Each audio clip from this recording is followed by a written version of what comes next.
আজকে বৃহস্পতিবার। আজকে বৃহস্পতিবার ভাবছি বৃহস্পতিবারে নিরামিষ করব আর কি, নিরামিষ করি।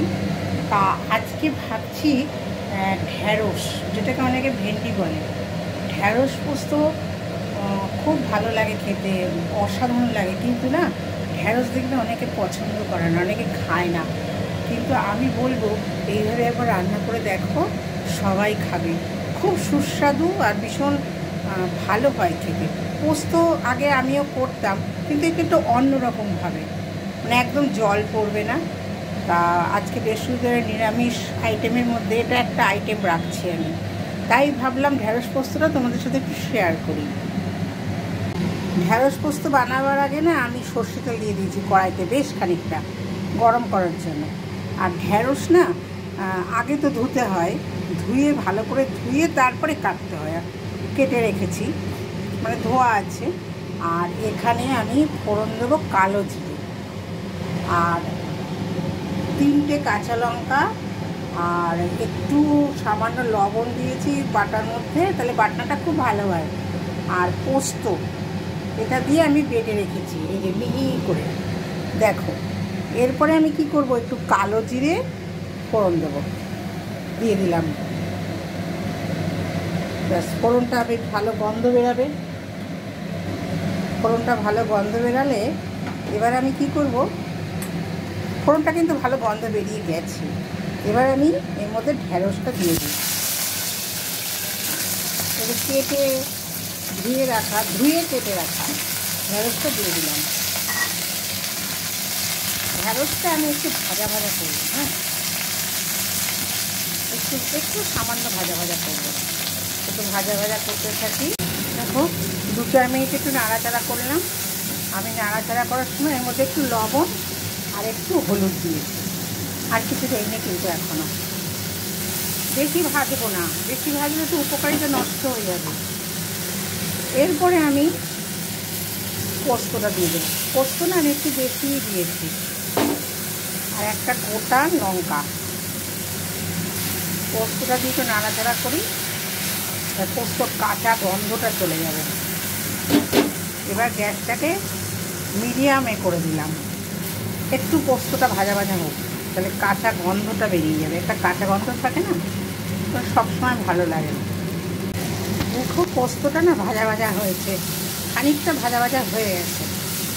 আর কি বলতো, আমি না এই ঢ্যাঁড়সটা রান্না করার সময় আমি না কখনো ঢাকা দিই না, তো ঢ্যাঁড়সটা না বেশি গলে যায়, ভালো লাগে না।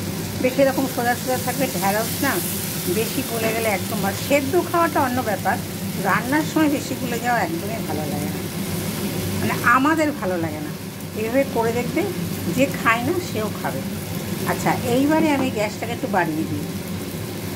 এরপরে আমি ওই বাটি ধুয়ে যে জলটা রেখেছিলাম সেটুকু দিয়ে দিলাম, হ্যাঁ, এইটুকুই দিলাম, আর দেবো না।